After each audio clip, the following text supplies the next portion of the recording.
தி Lord. இன்னைக்கு நம்ம டீட்டெயிலாக பார்க்க போகிற அந்த செயின்ட் யாருன்னா புனித ஃப்ரான்சிஸ் சேவியர்.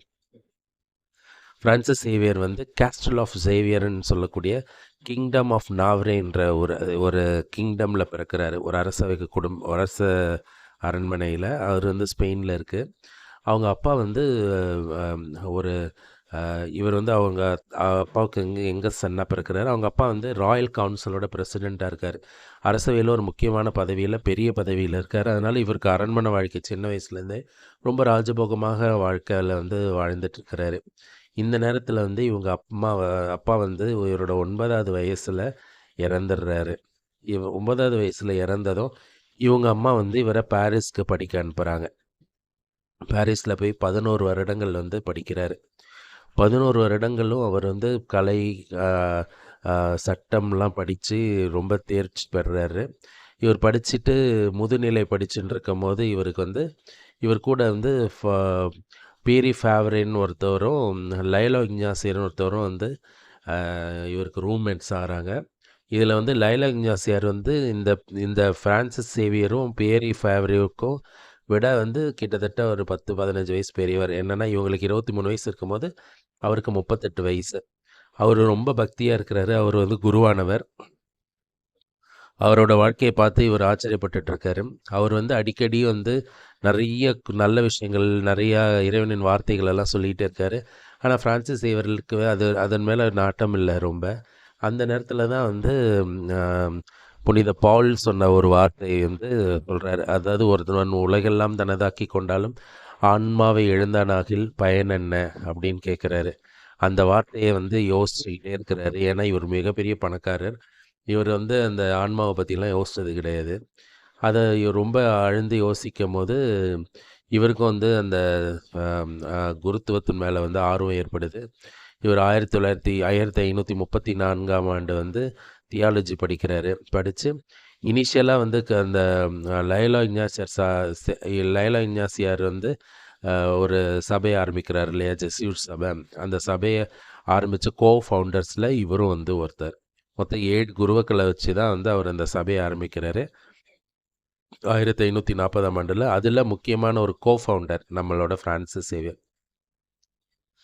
இவர் வந்து அங்கே இருக்கிற அரசர்கள்கிட்டலாம் பர்மிஷன் வாங்கிட்டு நம்ம இந்த தெற்காசிய பகுதிகளுக்கு வந்து மறைபரப்பு பணி செய்யணும்னு சொல்லி லைலா இக்னாசியாரோட அறிவுறுத்தலின் பேரிலும் அங்கே இருந்த அரசர்களின் அறிவுறுத்தல் பேர்லேயும் வராரு. அந்த காலத்தில் வந்து அரசர்கள், குருக்கள்லாம் வந்து அரச பணியில் இருப்பாங்க. இவரோட ஒரு இன்சார்ஜாக இருந்த ஒரு இவரோட மாநிலத்தோட ஒரு கவர்னரே வந்து பார்த்திங்கன்னா ஒரு ஆயர், ஒரு கார்டினால் தான் வந்து கவர்னராகவும் இருக்கிறாரு. அவர் மதத்திலையும் இருக்கிறாரு, ஸ்டேட்மென்ட்ஷிப்லேயும் இருக்கிறாரு. அந்த மாதிரியான ஒரு நிலை அந்த காலத்தில் இருந்திருக்கு. அப்போ இவர் முதல் வந்து அங்கேருந்து கிளம்பி ஏஷியன் நாட்டுக்கு வந்து வராரு. ஏஷியா நாட்டில் வந்து இவர் வந்து ஏஷியா, ஜப்பான், சைனா வரைக்கும் வந்து போயிருக்கிறாரு. இந்தியாவில் நிறையா பகுதிகளில் வந்து இவர் பணி செஞ்சுருக்கிறாரு. இங்கேருந்து ஜெஸ்யூட் சபை வளர்கிறதுக்கு இவர் ஒரு முக்கியமான காரணம். நம்மளோட கேரளா, தமிழ்நாடு, அதுக்கப்புறம் வந்து இந்த பக்கம் பார்த்திங்கனாக்கா இந்தோனேஷியா, மலேசியா, சைனா அந்த சைடு இருக்கிற எல்லா இடத்துலையும் வந்து இவர் ரொம்ப பணி செய்கிறாரு. நிறைய பேரை வந்து மனமாட்டுறாரு. குறிப்பாக இவர் கடலோரமாக இருக்கிற இடத்துங்களில் நிறைய பயணம் செய்கிறார். ஸ்ரீலங்கா அந்த மாதிரி இடங்கள்லாம் அங்கே போய் நிறைய பேர்கிட்ட வந்து அந்த இது பண்ணுறாரு. அதுக்கு அரசர்களும் வந்து இவருக்கு ஒத்துழைக்கிறாங்க. நிறைய புதுமைகளை செய்கிறார். நிறைய பேர் நோயாளிகளை குணமாக்குறாரு. நிறைய பேருக்கு வந்து உதவி செய்கிறாரு. இந்த மாதிரி பண்ணி கடைசியில் ஜப்பான் வரைக்கும் இவர் வந்து ரீச் பண்ணுறாரு. ஃப்ரான்சிஸ் சேவியர் வந்து அவரோட வாழ்நாளில் 38,000 மைல்கள் பயணம் பண்ணியிருக்காராம். மோர் தென் 10 நாடுகள். அவ்வளோ ஒரு பவர்ஃபுல். இவ்வளோ இந்த வயசில், அதுவும் அவர் இறந்தது வந்து 46வது வயசில். அந்த 46 வயசுக்குள்ளே வந்து இவ்வளோ பணிகள் செய்ய முடியுமான்னு யோசித்து பார்த்தோன்னா ரொம்ப ரொம்ப ஆச்சரியத்துக்குரிய விஷயமாக இருக்குது. ஆக்சுவலாக அந்த 46 வயசுக்குள்ளே வந்து அவர் 10 நாடுகள் கலந்துருக்கிறாரு. 38,000 மைல்கள்லேருந்து நிறைய ஆன்மாக்களை வந்து தொட்டிருக்கிறாரு. இவரோட முக்கியமான மிஷினரியாக இருந்தது என்னென்னா, இவர் ஜப்பானில் போய் நம்மளோட திருச்சபை வளர்க்கணுன்றது தான் இவரோட முக்கிய எய்மாக இருந்தது. ஆனால் சைனாவுக்கு வந்து அதுக்கு போயிட்டு ஜப்பான்லேருந்து கிறிஸ்தவத்தை போகிறாரு. அடுத்தது சைனா கேம் பண்ணும்போது தான் அவர் உடல்நிலை பாதிக்கப்பட்டு 1552ஆம் ஆண்டு இறந்துடுறாரு. ஷாங்சுன்ற ஒரு ஐலாண்டில் இறக்குறாரு. அங்கேருந்து வந்து அவரோட உடம்பு வந்து இந்தியாவுக்கு கொண்டு வரப்படுது. அதுக்குள்ளே நிறையா இது வருது. அவரோட உடம்பு அங்கேயே புதைக்கிறாங்க. அப்புறம் தோன்றாங்க. அப்புறம் வந்து சில அந்த சைனீஸ் அரசாளர்கள்லாம் அவரை வந்து சுண்ணாம்பு கலவையில் போட்டு எரிக்கிறாங்க. அப்பயும் அந்த உடம்பு அழியாமல் இருந்து தான் இப்போ இருக்கிற உடம்பு கோவாவில் வைக்கப்பட்டிருக்குது 500 வருடங்களுக்கு மேலே. ஒவ்வொரு 10 வருஷத்துக்கு ஒரு தடவை வந்து அந்த உடம்பு வந்து கீழே எடுத்து வைக்கப்படுது. நம்மளால பார்க்க முடியும். அவரோட ரைட் ஆர்ம் வந்து ரிமூவ் பண்ணி அதை வந்து 1614ஆம் இது வந்து ரோமில் கொண்டு போய் வைக்கப்படுது, ஜெஸ்யூட்ஸோட சர்ச்சில், இவரோட நினைவா. இவர் பல விஷயங்களுக்கு வந்து பேட்ரன் சயின்ஸாக இருக்கிறாரு.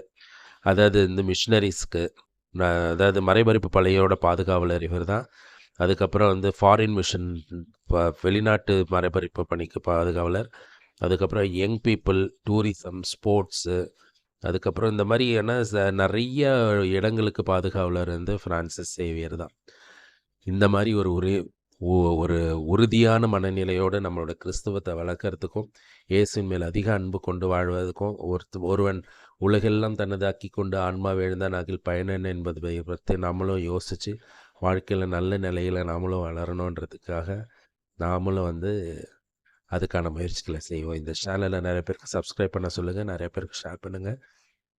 உங்களோட ஃபீட்பேக்ஸ் இதில் கமெண்ட்ஸில் கொடுங்க. நான் என்னெல்லாம் கரெக்ட் பண்ணணுன்றதை சொல்லுங்கள். இதோட இன்டென்ஷனே என்னென்னா, நம்மளோட கிறிஸ்துவ பக்திகள், கிறிஸ்துவன் பக்தர்கள் பற்றி நம்ம நிறைய தெரிஞ்சுக்கணுன்றது தான். Praise the Lord.